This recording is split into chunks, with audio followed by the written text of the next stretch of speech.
أعوذ بالله من الشيطان الرجيم.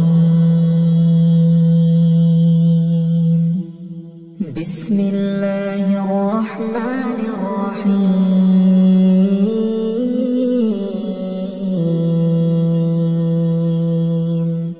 الحمد لله الذي أنزل على عبده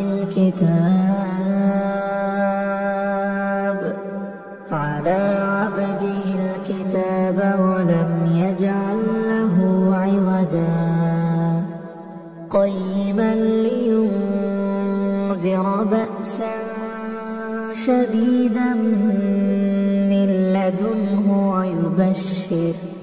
ويبشر المؤمنين الذين يعملون الصالحات أن لهم أجرا حسنا ماكثين فيه أبدا وينذر الذين قالوا اتخذ الله ولدا ما لهم به من علم ولا لآبائهم كبرت كلمة تخرج من أفواههم إن يقولون إلا كذبا فلعلك باخع نفسك على آثارهم إن لم يؤمنوا بهذا الحديث أسفا إنا جعلنا ما على الأرض زينة لها لنبلوهم أيهم أحسن عملا وإنا لجاعلون ما عليها صعيدا جرزا أم حسبت أن أصحاب الكهف والرقيم كانوا من آياتنا عجبا إذ أوى الفتية إلى الكهف فقالوا ربنا آتنا من لدنك رحمة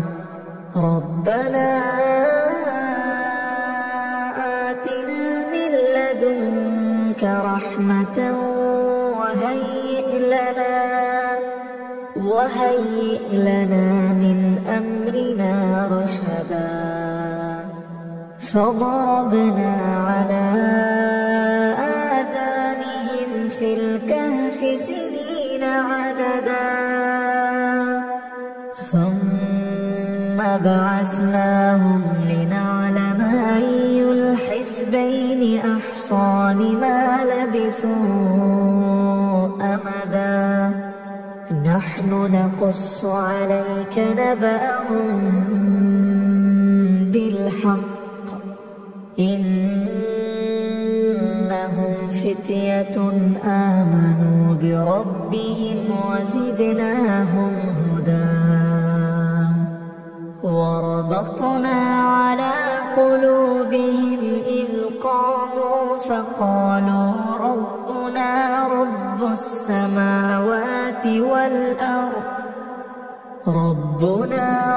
السماوات والأرض لن ندعو من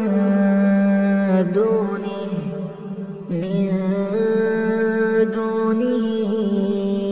إلها لقد قلنا إذا شططا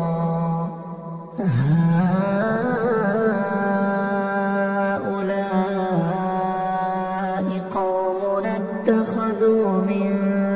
دونه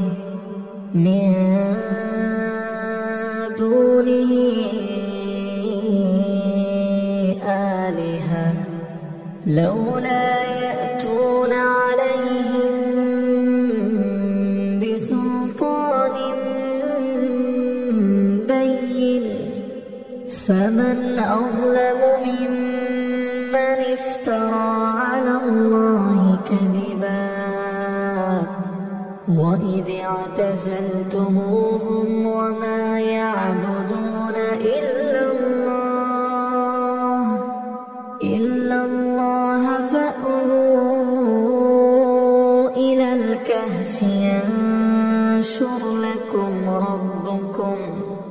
ينشر لكم ربكم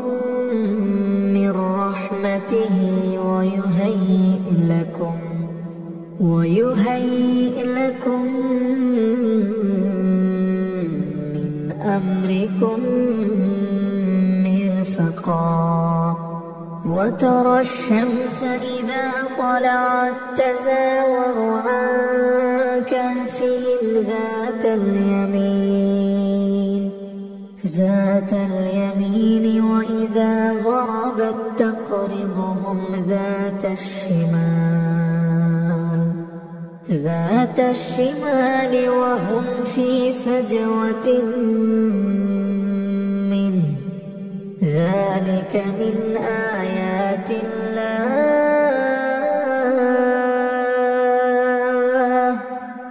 من يهد الله فهو المهتد ومن يضلل فلن تجد له وليا مرشدا وتحسبهم أيقاظا وهم رقود ونقلبهم ذات اليمين وذات الشمال وكلبهم باسط ذراعيه بالوصيد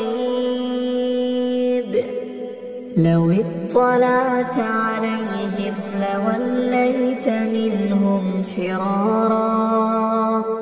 لوليت منهم فرارا ولملئت منهم رعبا وكذلك بعثناهم ليتساءلوا بينهم قال قائل منهم كم لبثتم قالوا لبثنا يوما أو بعض يوم قالوا ربكم أعلم بما لبثتم فابعثوا أحدكم بورقكم هذه إلى المدينة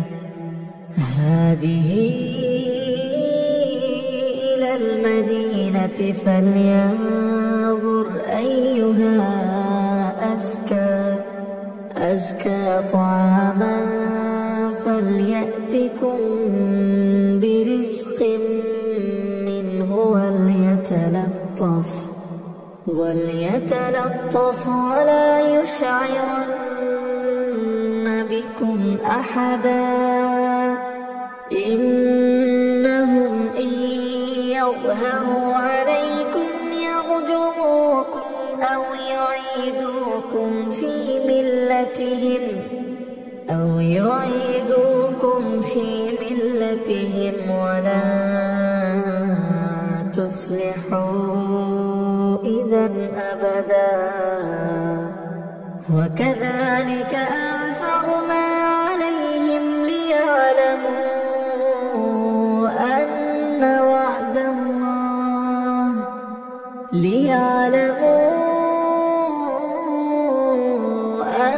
وعد الله حق وأن الساعة لا ريب فيها إذ يتنازعون بينهم أمرهم فقالوا ابنوا عليهم بنيانا ربهم أعلم بهم قال الذين غلبوا على أمرهم لنتخذن عليهم مسجدا سيقولون ثلاثة رابعهم كلبهم ويقولون خمسة سادسهم كلبهم رجما الغيب ويقولون 7 وثامنهم كلبهم قل ربي أعلم بعدتهم ما يعلمهم إلا قليل فلا تمار فيهم إلا مراء ظاهرا ولا تستفت فيهم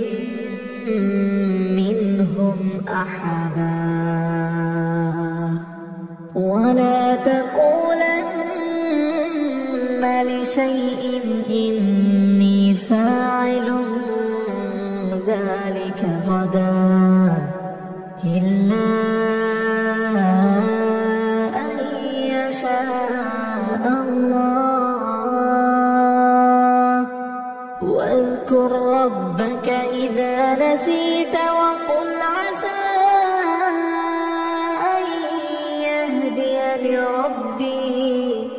أن يهديني ربي لأقرب من هذا رشدا ولبثوا في كهفهم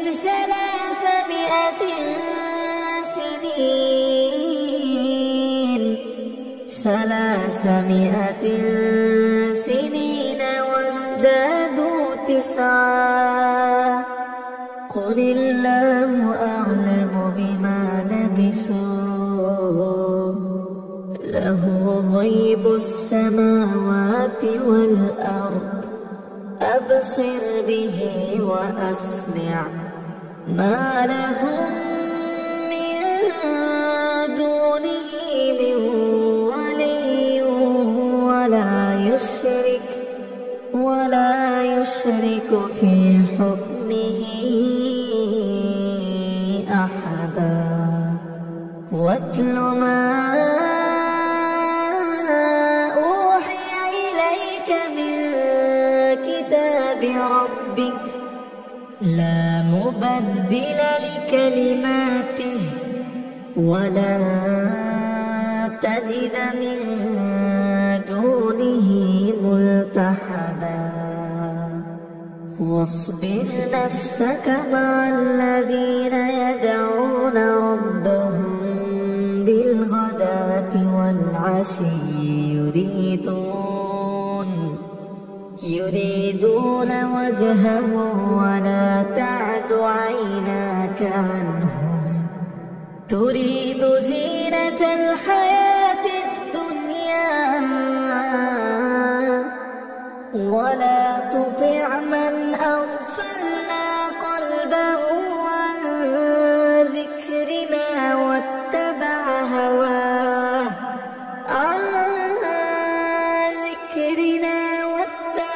هواه وكان أمره فرطا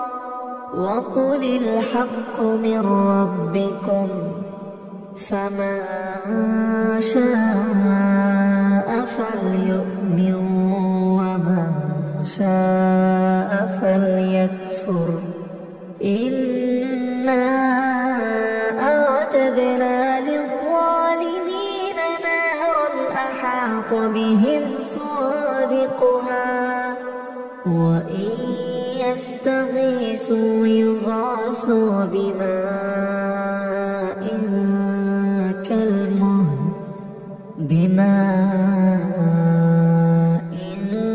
كالمهل يشوي الوجوه بئس الشراب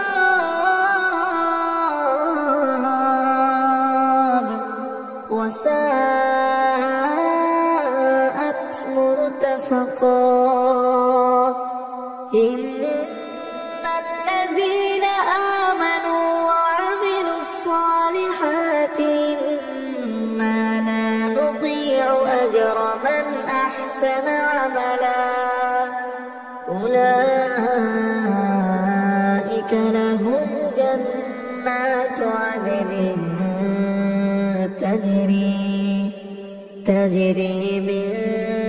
تحتهم الأنهار يحلون يحلون فيها من أساور من ذهب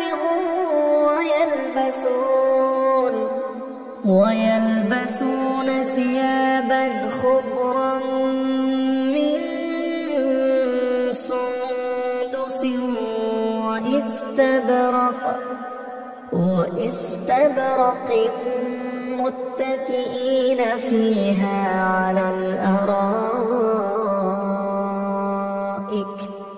نعم الثواب وحسنت مرتفقا واضرب لهم مثل الرجلين جعلنا لأحدهما جنتين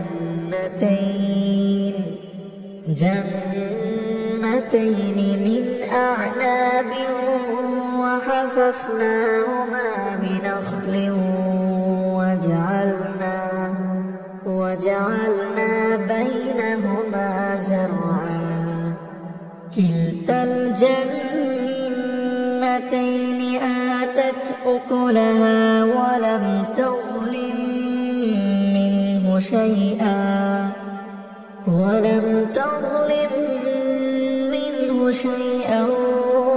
وفجرنا خلالهما نهرا وكان له ثمر فقال لصاحبه وهو يحاوره أنا أكثر منك مالا وأعز نفرا ودخل جنته وهو ظالم لنفسه قال ما أظن أن تبيد هذه أبدا وما أظن الساعة قائمة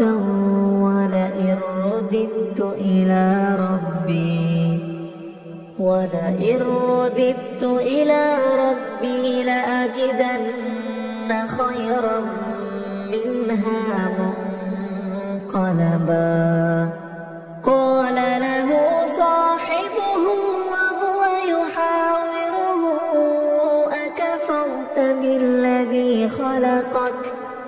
أكفرت بالذي خلقك من تراب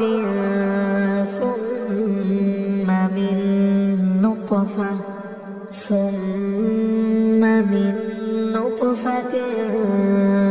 ثم سواك رجلا لكن هو الله ربي ولا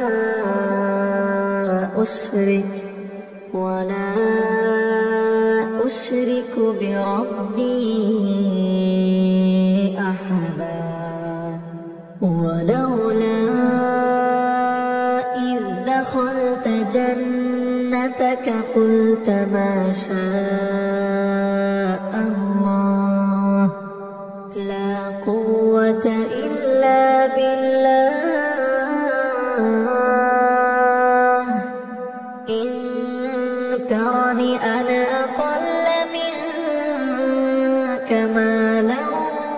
وولدا فعسى ربي أن يؤتيني خيرا من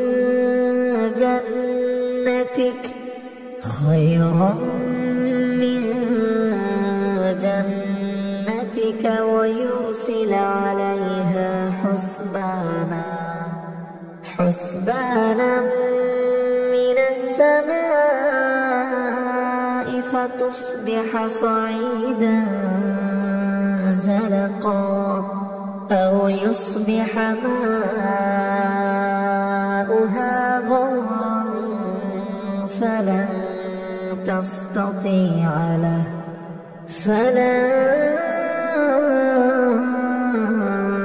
تستطيع له طلبا وأحيط بثمره فأصبح يقلب كفيه على ما أنفق فيها وهي خاوية على عروشها ويقول يا ليتني لم أشرك بربي أحدا ولم تكن له فئة ينصرونه من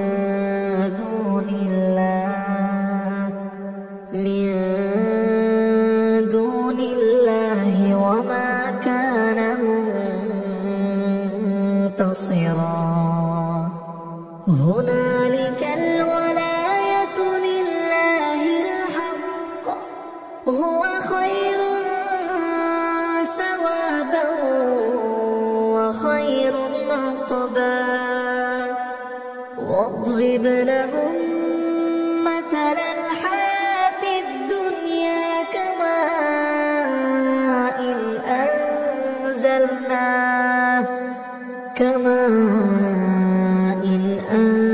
أنزلناه من السماء فاختلط به نبات الأرض فأصبح هشيما تذروه الرياح وكان الله على كل شيء مقتدرا المال والبنون زينة الحياة الدنيا والباقيات الصالحات خير عند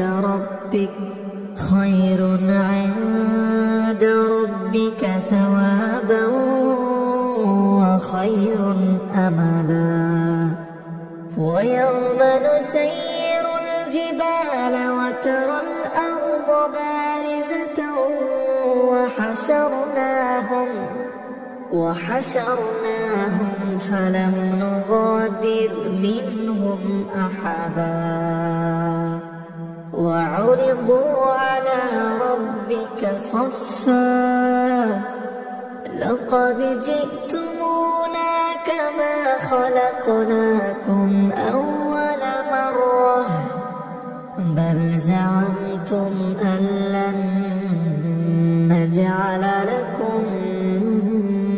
موعدا ووضع الكتاب فترى المجرمين مشفقين مما فيه ويقولون يا ويلتنا ما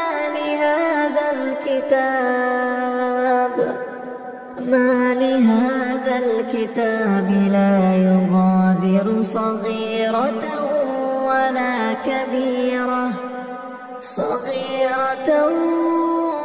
ولا كبيرة إلا أحصاها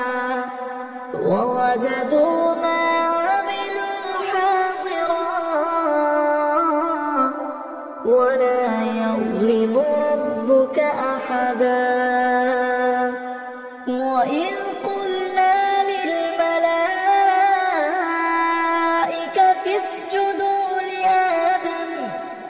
اسجدوا لآدم فسجدوا إلا إبليس كان من الجن ففسق عن أمر ربه أفتتخذونه وذريته أولياء من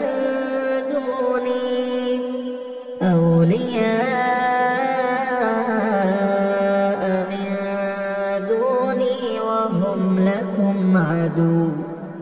بئس للظالمين بدلا ما أشهدتهم خلق السماوات والأرض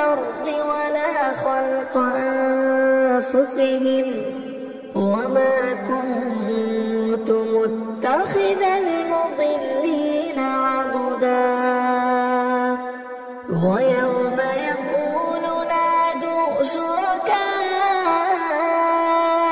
الذين زعمتم فدعوهم فلم يستجيبوا لهم وجعلنا بينهم موبقا ورأى المجرمون النار فظنوا أنهم مواقعوها ولم يجدوا عنها مصرفا ولقد صرفنا في هذا القرآن للناس من كل مثل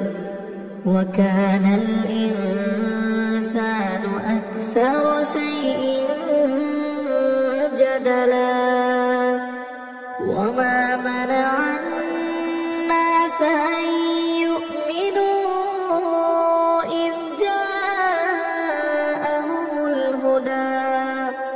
إذ جاءهم الهدى ويستغفروا ربهم إلا أن تأتيهم سنة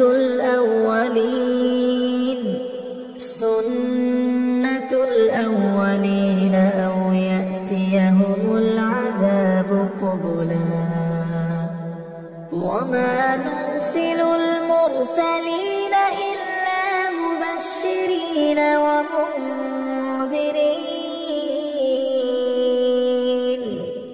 ويجادل الذين كفروا بالباطل ليدحضوا به الحق واتخذوا آياتي وما أنذروا هزوا ومن أظلم ممن ذكر بآيات ربه فأعرض عنها ونسي ما قدمت يداه إنا جعلنا على قلوبهم أكنة أن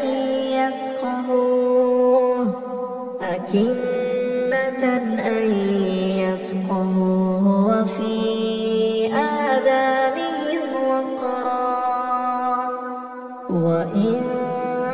تدعوهم إلى الهدى فلن يهتدوا إذا أبدا وربك الغفور ذو الرحمة لو يؤاخذهم بما كسبوا لعجل لهم العذاب بل لهم موعد لن يجدوا من دونه موئلا وتلك القرى أهلكناهم لما ظلموا وجعلنا لمهلكهم موعدا وإذ قال موسى لفتاه لا أبرح حتى أبلغ مجمع البحرين أو أمضي حقبا فلما بلغا مجمع بينهما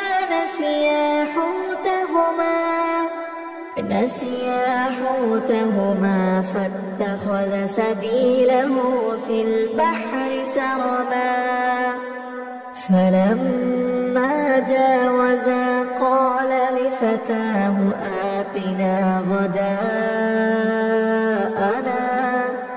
لقد لقينا من سفرنا هذا نصبا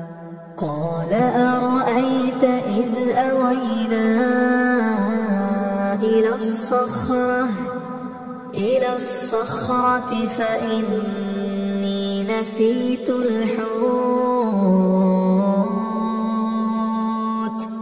وما أنسانيه إلا الشيطان أن أذكره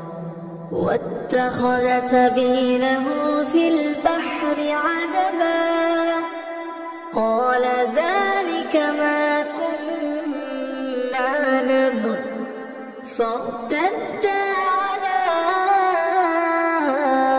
آثارهما قصصا فوجدا عبدا من عبادنا آتيناه رحمة من عندنا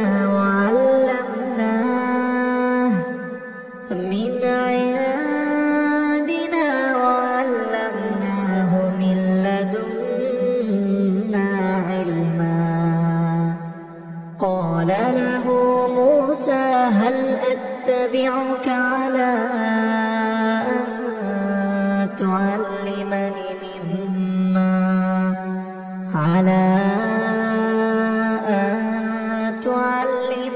مما علمت رشدا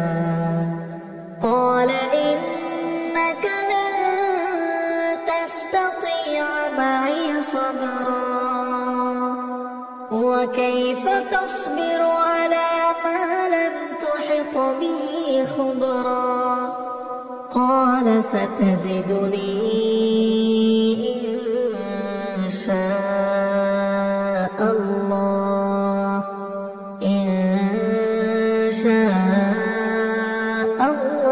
صابرا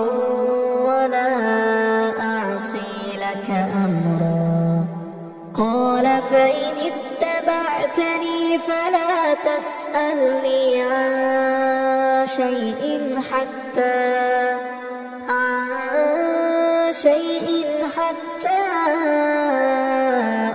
أحدث لك منه ذكرا فانطلقا حتى إذا ركبا في السفينة خرقها قال أخرقتها لتغرق أهلها لقد جئت شيئا إمرا قال ألم أقل إنك لن تستطيع معي صبرا قال لا تؤاخذني بما نسيت ولا ترهقني من أمري عسرا فانطلقا حتى إذا لقيا غلاما فقتله قال أقتلت نفسا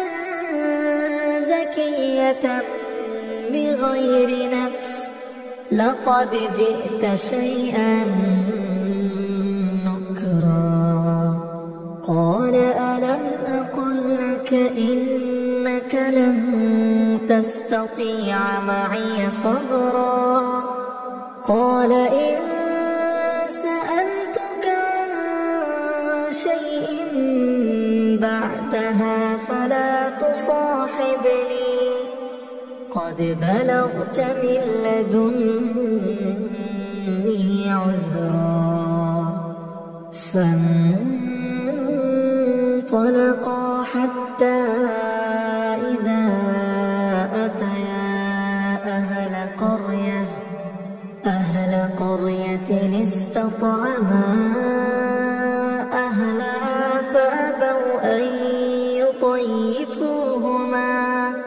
فأبوا أن يضيفوهما فوجدا فيها جدارا يريد أن ينقض فأقامه قال لو شئت لاتخذت عليه أجرا قال هذا فراق بيني وبينك سأنبئك بتأويل ما لم تستطع عليه صبرا أما السفينة فكانت لمساكين يعملون في البحر فأردت أن أعيبها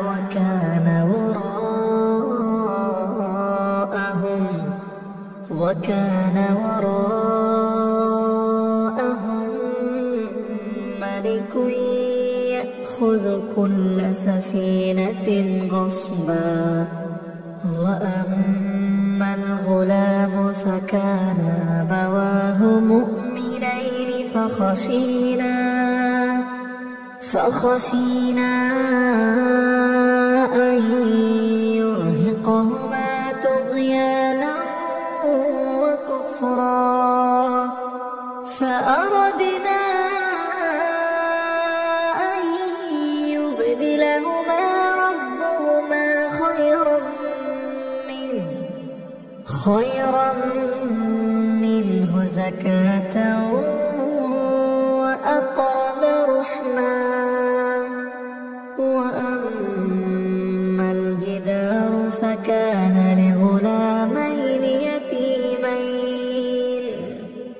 لغلامين يتيمين في المدينة وكان تحته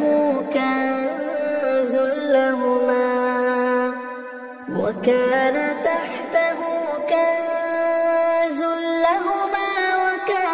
أبوهما صالحا فأراد ربك أن يبلغا أشدهما ويستخرجا كنزهما رحمة من ربك وما فعلته عن أمري ذلك تأويل ما لم تسطع عليه صبرا ويسألونك عن ذي القرنين قل سأتلو عليكم منه ذكرا إنا مكنا له في الأرض وآتيناه من كل شيء سببا فأتبع سببا حتى إذا بلغ مغرب الشمس وجدها تغرب في عين حمئة ووجد عندها قوما قلنا يا ذا القرنين إما أن تعذب وإما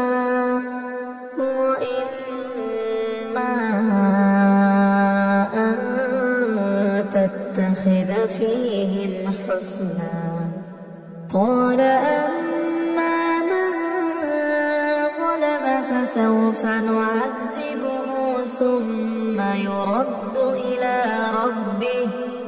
ثم يرد إلى ربه فيعذبه عذابا نكرا وأما من آمن وعمل صالحا فله جزاء الحسنى وسنقول له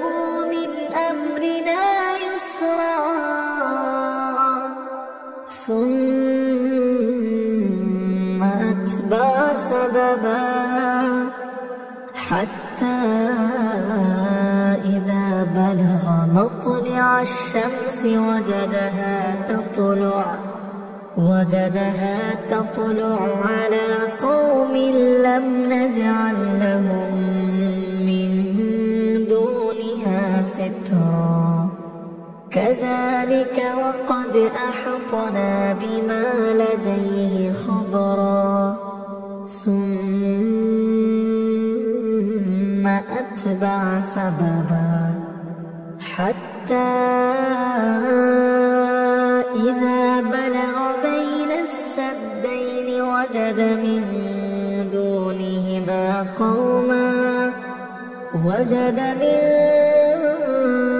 دونهما قوما لا يكادون يفقهون قولا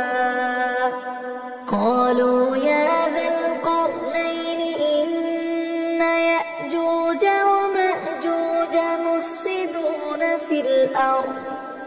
مفسدون في الأرض فهل نجعل لك خرجا على أن تجعل بيننا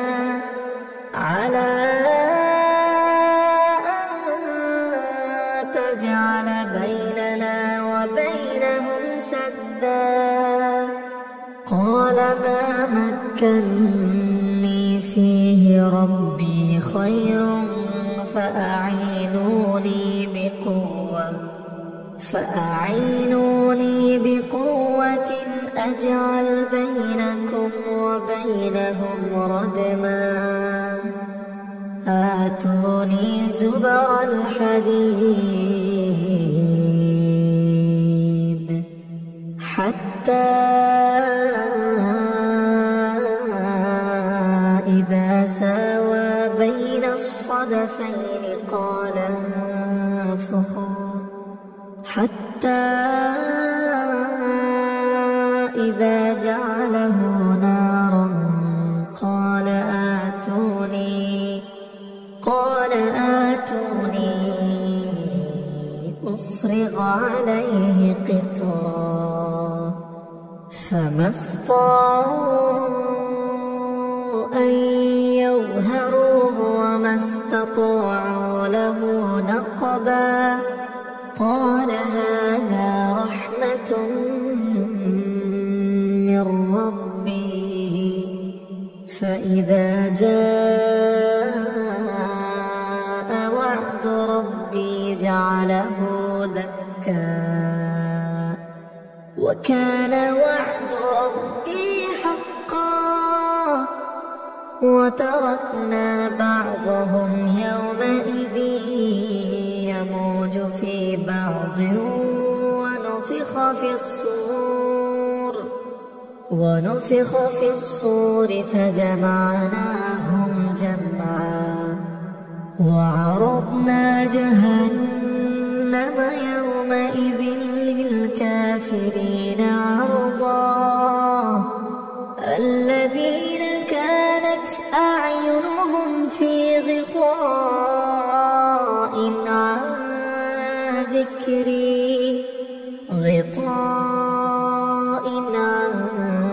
ذكري وكانوا لا يستطيعون سمعا أفحسب الذين كفروا أن يتخذوا عبادي من دوني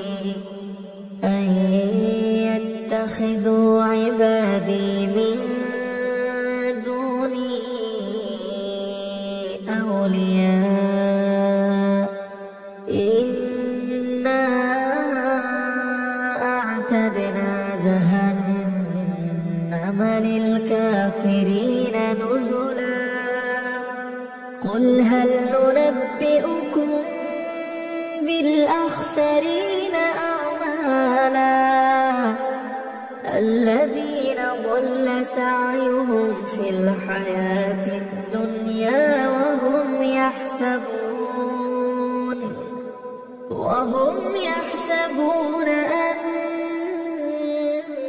أنهم يحسنون صنعا أولئك الذين كفروا بآيات ربهم ولقائه فحبطت أعمالهم فلا نقيم لهم يوم القيامة وزنا ذلك جزاؤهم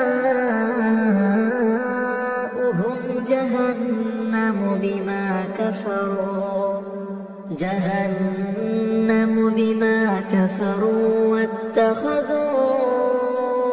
آياتي ورسلي هزوا إن الذين آمنوا وعملوا الصالحات كانت لهم جنات الفردوس نزلا خالدين فيها لا يبغون عنها حولا قل لو كان البحر مدادا لكلمات ربي لنفد البحر قبل أن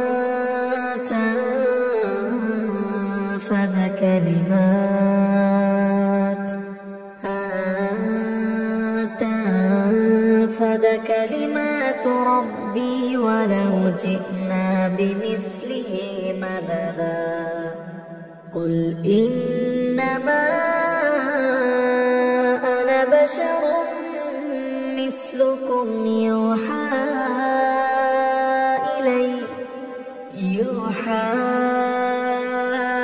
إلي أنما إلهكم إله واحد فمن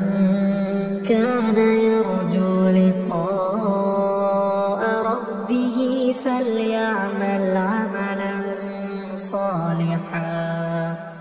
فليعمل عملا صالحا ولا يشرك بعبادة ربه أحدا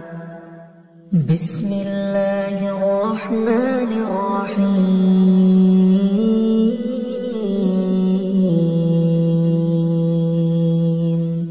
الحمد لله الذي أنزل على عبده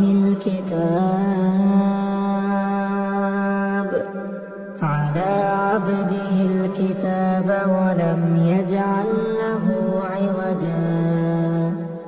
قيما لينذر بأسا شديدا من لدنه ويبشر المؤمنين الذين يعملون الصالحات أن لهم أجرا حسنا ماكثين فيه أبدا وينذر الذين قالوا اتخذ الله ولدا ما لهم به من علم ولا لآبائهم كبرت كلمة تخرج من أفواههم إن يقولون إلا كذبا فلعلك باخع نفسك على آثارهم إن لم يؤمنوا بهذا الحديث أسفا إنا جعلنا ما على الأرض زينة لها لنبلوهم أيهم أحسن عملا وإنا لجاعلون ما عليها صعيدا جرزا أم حسبت أن أصحاب الكهف والرقيم كانوا من آياتنا عجبا إذ أوى الفتية إلى الكهف فقالوا ربنا آتنا من لدنك رحمة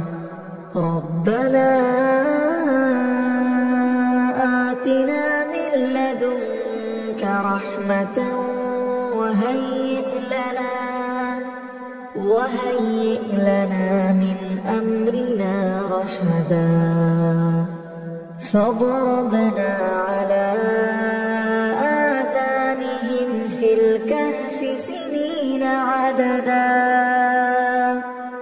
ثم بعثناهم لنعلم أي الحزبين أحصى لما لبثوا أمدا نحن نقص عليك نبأهم بالحق إنهم فتية آمنوا بربهم وزدناهم هدى وربطنا على قلوبهم إذ قاموا فقالوا ربنا رب السماوات والأرض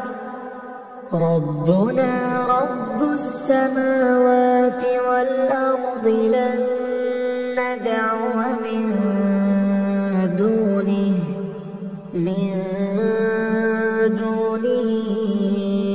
إلها لقد قلنا إذا شططا هؤلاء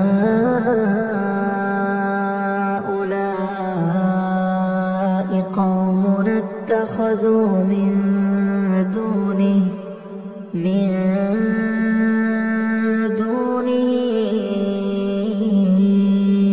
آلهة لولا يأتون عليهم بسلطان بين فمن أظلم ممن افترى على الله كذبا وإذ اعتزلتموهم وما يعبدون إلا الله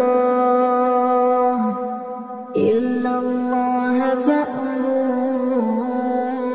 إلى الكهف ينشر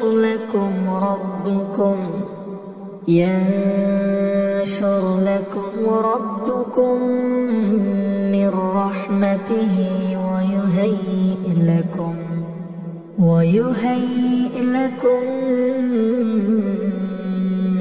من أمركم مرفقا وترى الشمس إذا طلعت تزاور عن كهفهم ذات اليمين وإذا غربت تقرضهم ذات الشمال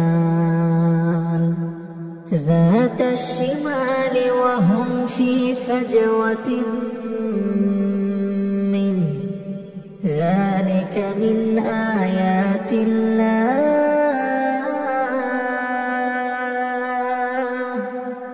من يهد الله فهو المهتد ومن يضلل فلن تجد له وليا مرشدا وتحسبهم أيقاظا وهم رقود ونقلبهم ذات اليمين وذات الشمال وكلبهم باسط ذراعيه بالوصيد لو اطلعت عليهم لوليت منهم فرارا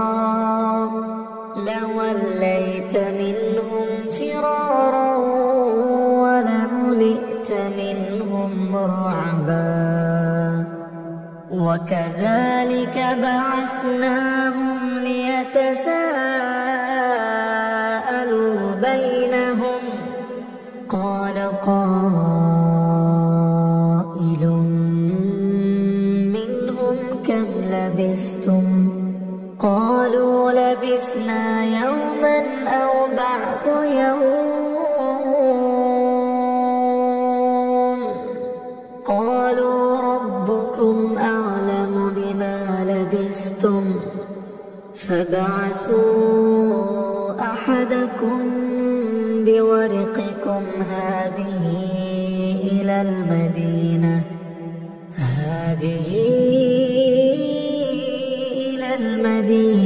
فلينظر أيها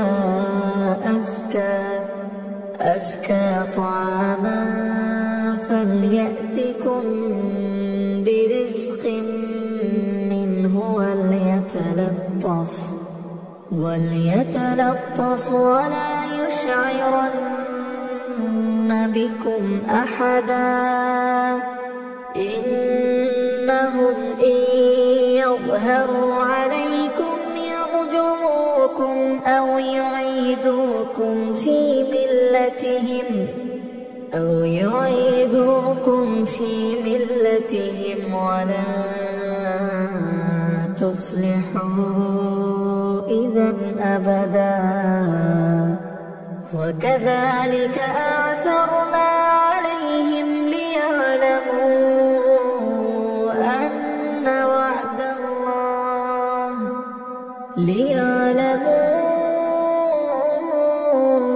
أن وعد الله حق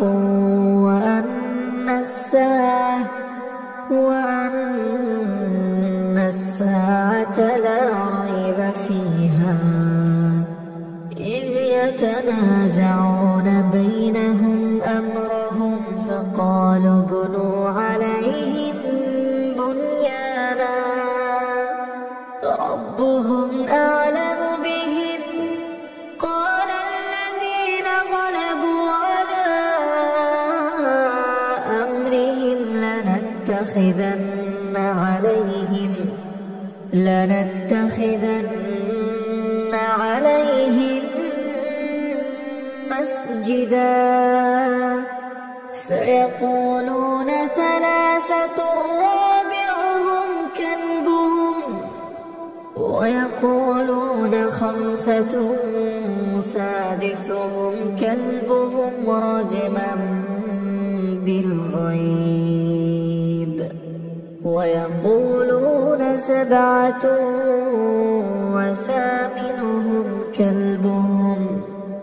قل ربي أعلم بعدتهم ما يعلمهم إلا قليل فلا تمار فيهم إلا مراء ظاهرا ولا تستفت فيهم منهم أحدا ولا تقولن لشيء إني فاعل ذلك غدا إلا أن يشاء الله واذكر ربك إذا نسيت وقل عسى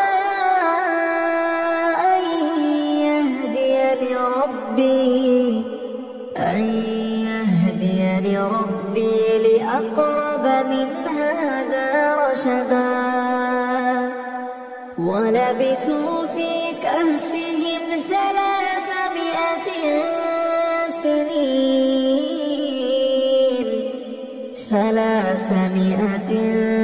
سنين وازدادوا 9 قل الله أعلم بما لبثوا له غيب السماوات والأرض أبصر به وأسمع ما لهم من دونه من ولي ولا يشرك في حكمه أحدا واتل ما أوحي إليك من كتاب ربك لا مبدل لكلماته ولا تجد من متحدا واصبر نفسك مع الذين يدعون ربهم بالغداة والعشي يريدون وجهه ولا تعد عيناك عنهم تريد زينة الحياة الدنيا ولا تطع من أغفلنا قلبه عن ذكرنا واتبع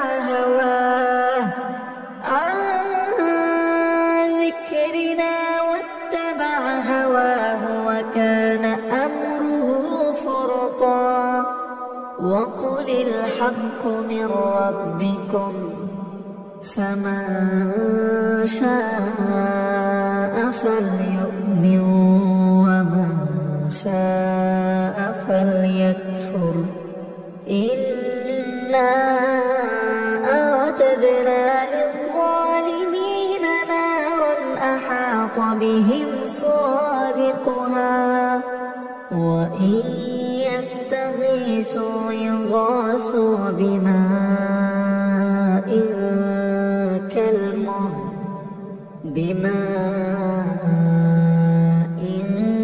كالمهل يشوي الوجوه بئس الشراب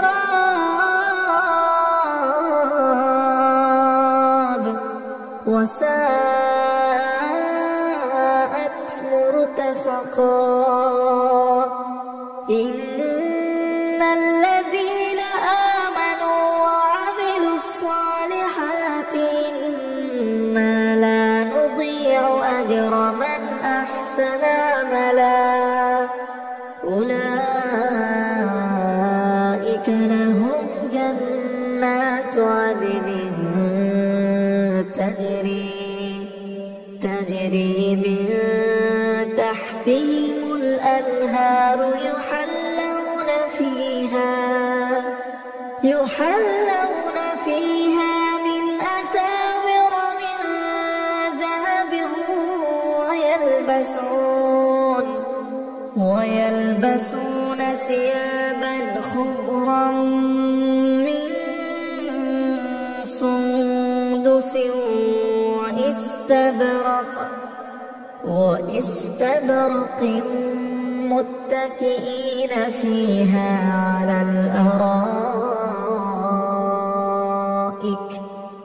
نعم الثواب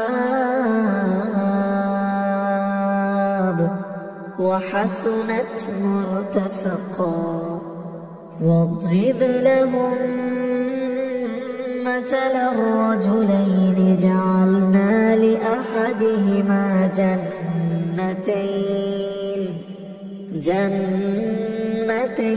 من أعناب وحففناهما بنخل وجعلنا بينهما زرعا كلتا الجنتين آتت أكلها ولم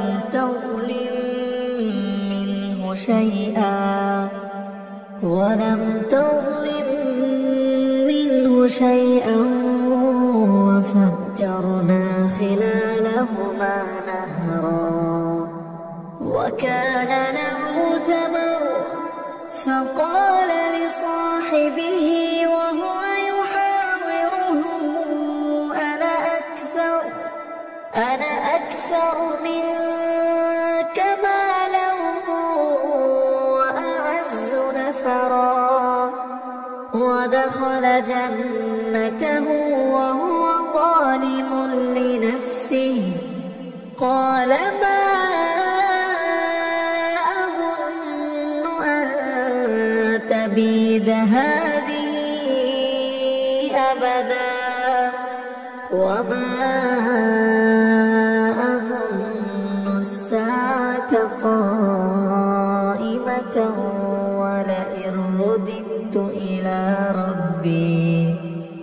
ولئن رددت إلى ربي لأجدن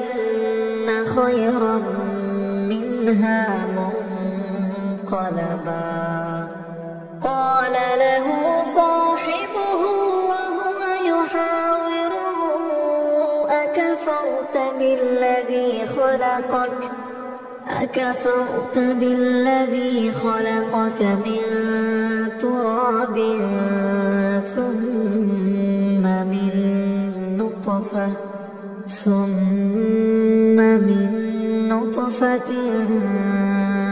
ثم سواك رجلا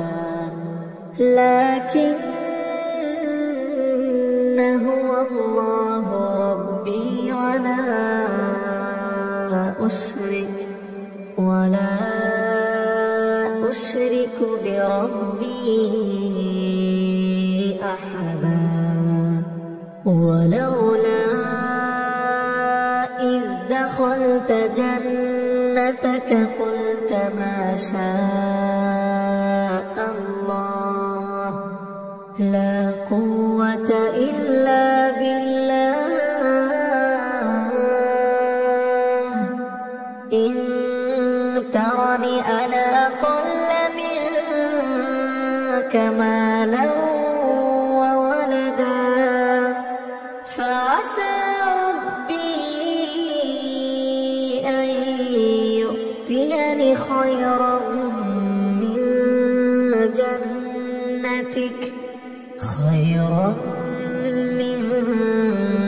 جنتك ويرسل عليها حسبانا من السماء فتصبح صعيدا زلقا أو يصبح ماؤها غورا فلن تستطيع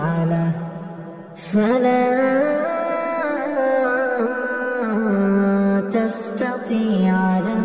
طلبا. وأحيط بثمره فأصبح يقلب كفيه على ما أنفق فيها وهي خاوية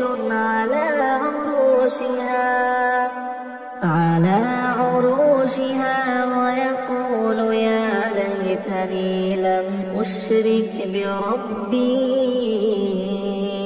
أحدا. ولم تكن له فئة ينصرونه من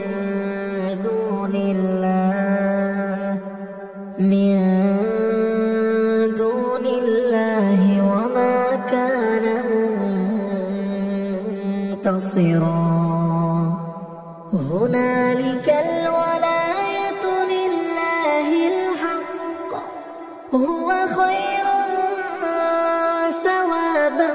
وخير عقبا. واضرب لهم مثل الحياة الدنيا كماء أنزلناه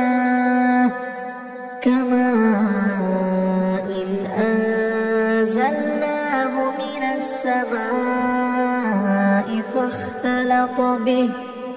فاختلط به نبات الأرض فأصبح هشيما تذروه الرياح وكان الله على كل شيء مقتدرا. المال والبنون زينة الحياة الدنيا والباقيات الصالحات خير عند ربك ثوابا وخير أملا. ويوم نسير الجبال وترى الأرض بارزة وحشرناهم فلم نغادر منهم أحدا وعرضوا على ربك صفا لقد جئتمونا كما خلقناكم أول مرة بل زعمتم أن لن نجعل لكم موعدا ووضع الكتاب فترى المجرمين مشفقين مما فيه ويقولون يا ويلتنا ما لهذا الكتاب لا يغادر صغيرة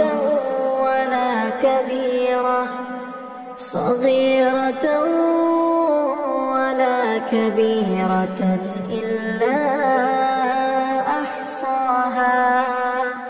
ووجدوا ما عملوا حاضرا ولا يظلم ربك أحدا وإذ قلنا للملائكة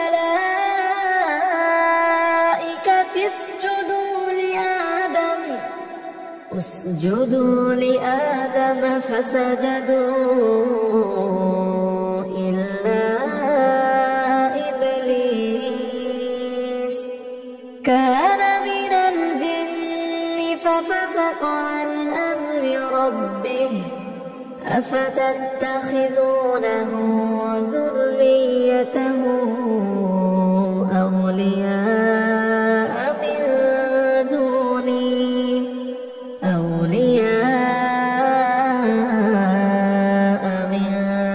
دوني وهم لكم عدو بئس للظالمين بدلا ما أشهدتهم خلق السماوات والأرض ولا خلق أنفسهم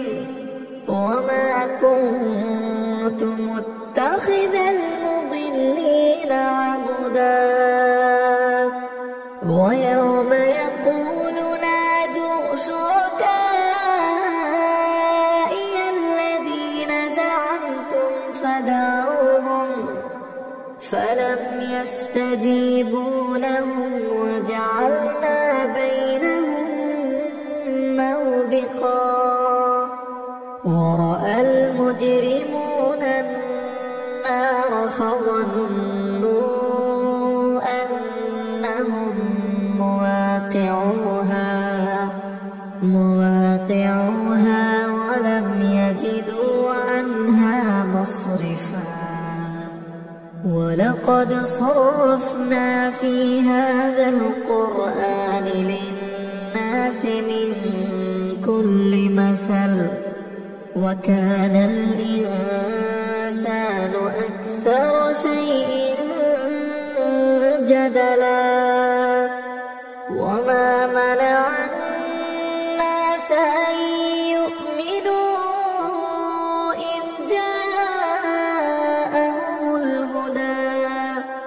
إذ جاءهم الهدى ويستغفروا ربهم إلا أن تأتيهم سنة الأولين أو يأتيهم العذاب قبلا وما نرسل المرسلين إلا مبشرين ومنذرين ويجادل الذين كفروا بالباطل ليدحضوا به الحق واتخذوا آياتي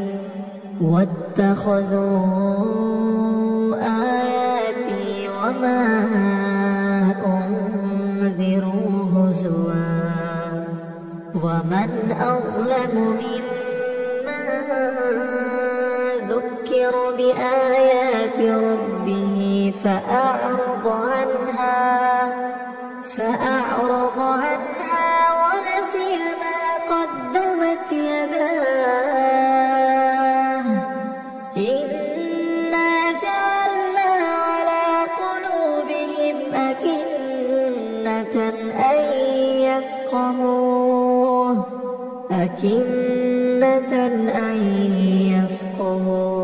وفي آذانهم وقرا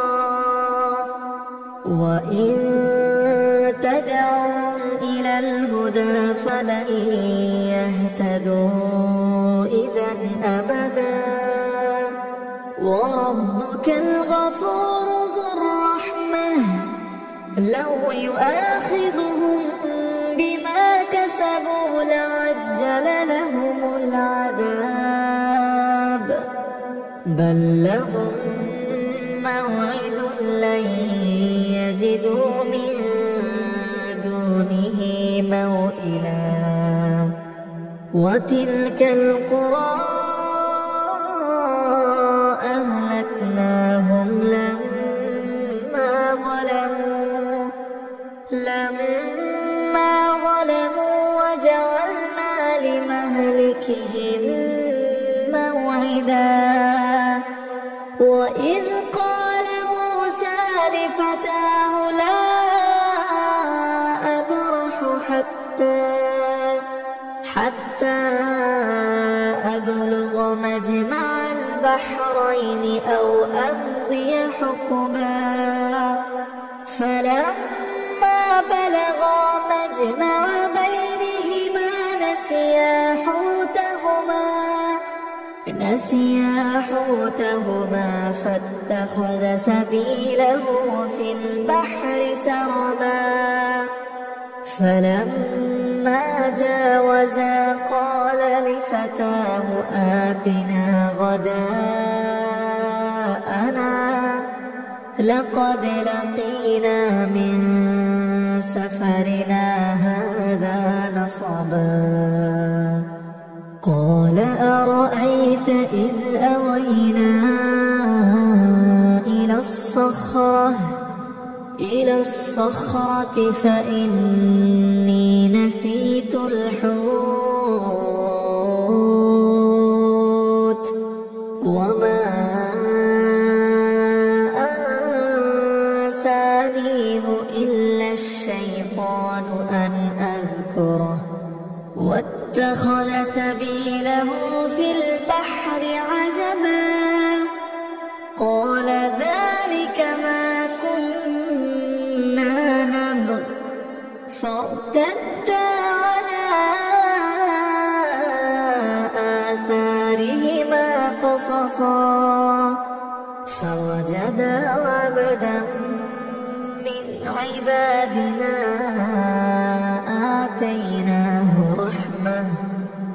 آتيناه رحمة من عندنا وعلمناه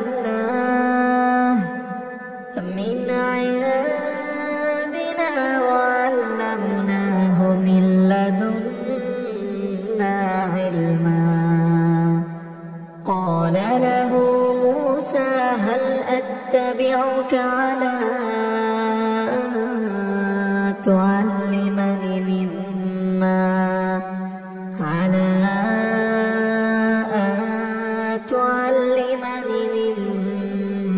علمت رشدا قال إنك لن تستطيع معي صبرا وكيف تصبر على ما لم تحط به خبرا قال ستجدني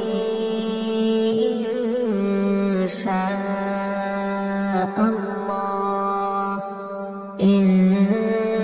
شاء الله صابرا ولا أعصي لك أمرا قال فإن اتبعتني فلا تسألني عن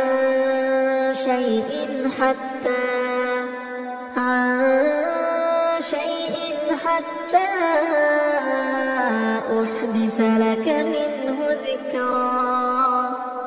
فانطلقا حتى إذا ركبا في السفينة خرقها قال أخرقتها لتغرق أهلها لقد جئت شيئا إمرا قال ألم أقل إنك لن تستطيع معي صبرا قال لا تؤاخذني بما نسيت ولا ترهقني من أمري عسرا فانطلقا حتى إذا لقيا غلاما فقتله قال أقتلت نفسا زكية بغير نفس لقد جئت شيئا نكرا قال ألم أقل لك إنك لن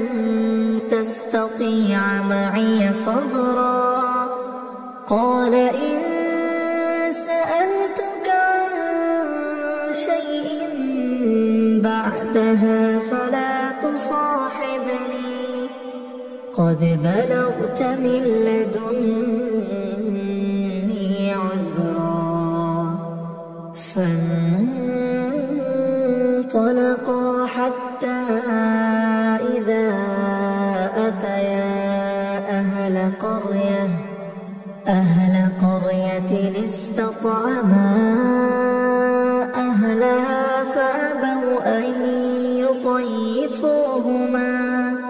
فأبوا أن يضيفوهما فوجدا فيها جدارا يريد أن ينقض فأقامه قال لو شئت لاتخذت عليه أجرا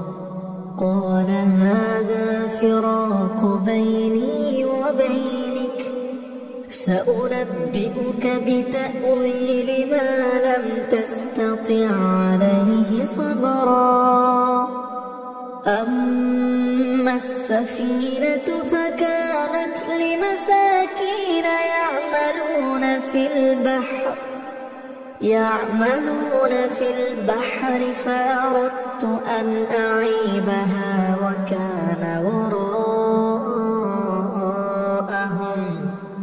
وكان وراءهم ملك يأخذ كل سفينة غصبا وأما الغلام فكان أبواه مؤمنين فخشينا أن يرهقهما طغيانا وكفرا فأردنا أن يبدلهما ربهما خيرا منه زكاة وأقرب رحما وأما الجدار فكان لغلامين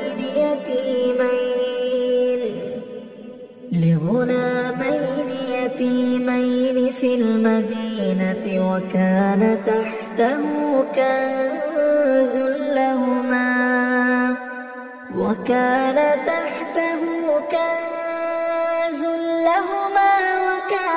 أبوهما صالحا فأراد ربك أن يبلغا أشدهما ويستخرجا كنزهما رحمة من ربك وما فعلته عن أمري ذلك تأويل ما صبرا ويسألونك عن ذي القرنين قل سأتلو عليكم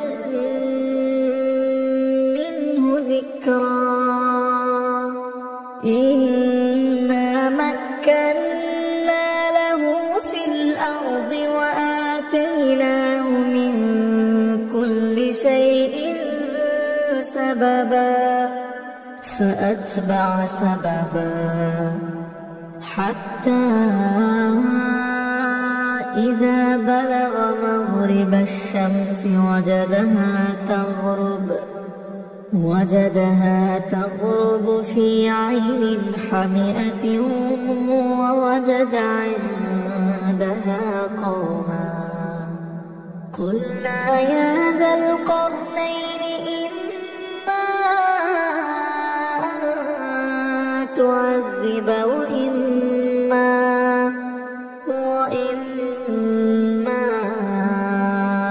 أن تتخذ فيهم حسنا قال أما من ظلم فسوف نعذبه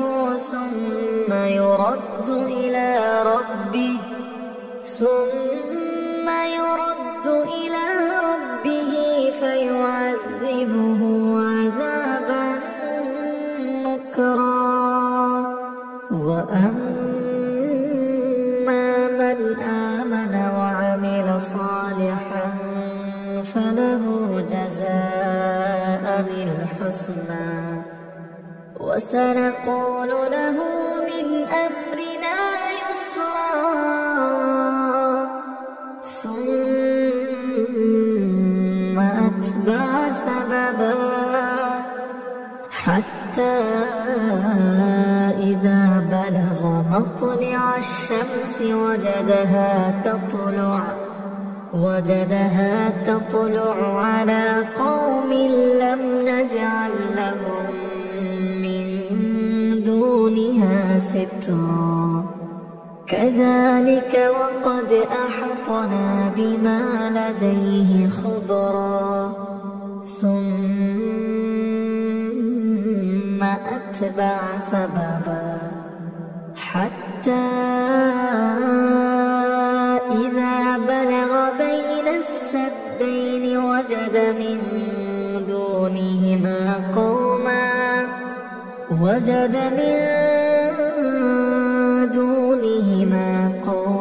لا يكادون يفقهون قولا قالوا يا ذا القرنين إن يأجوج ومأجوج مفسدون في الأرض فهل نجعل لك خرجا على أن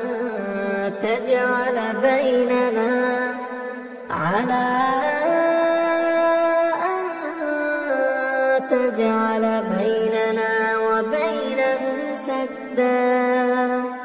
قال ما مكني فيه ربي خير فأعينوني بقوة أجعل بينكم وبينهم ردما آتوني زبر الحديد حتى إذا ساوى بين الصدفين قال انفخوا حتى إذا جعله نارا قال آتوني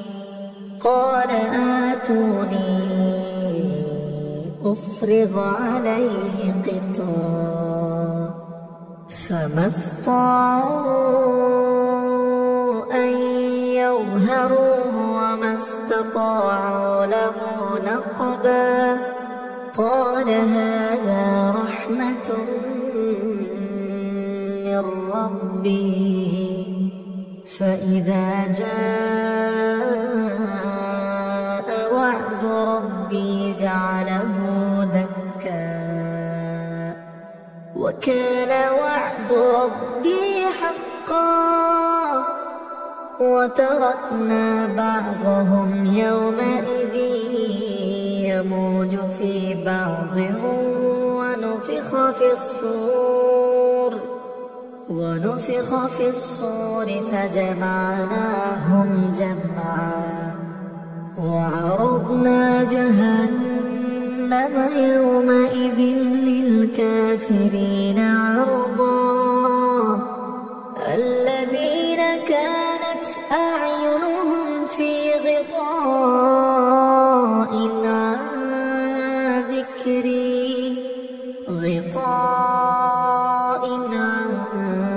ذكري وكانوا لا يستطيعون سمعا أفحسب الذين كفروا أن يتخذوا عبادي من دوني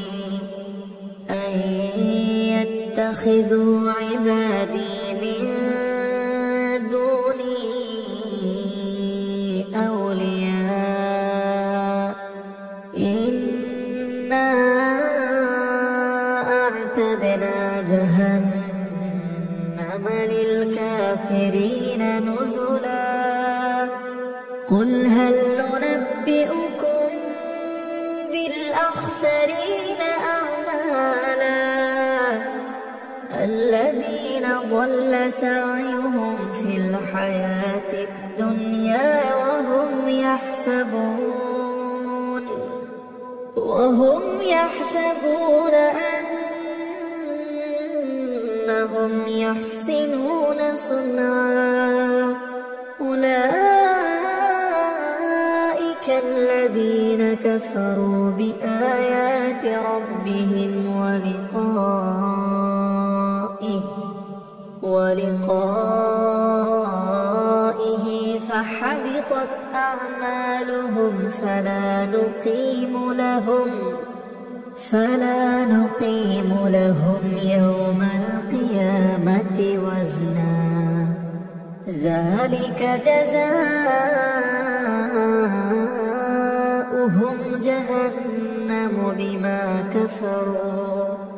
جهنم بما كفروا واتخذوا آياتي ورسلي هزوا إن الذين آمنوا وعملوا الصالحات كانت لهم جنات الفردوس نزلا خالدين فيها لا يبغون عنها حولا قل لو كان البحر مدادا لكلمات ربي لنفد البحر قبل أن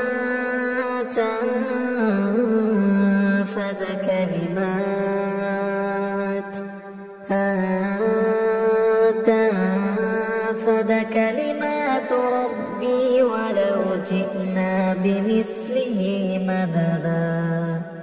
قل إنما أنا بشر مثلكم يوحى إلي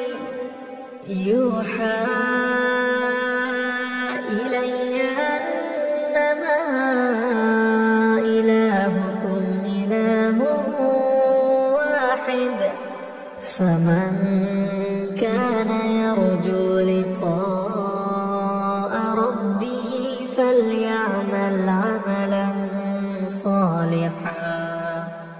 فليعمل عملا صالحا ولا يشرك بعبادة ربه أحدا.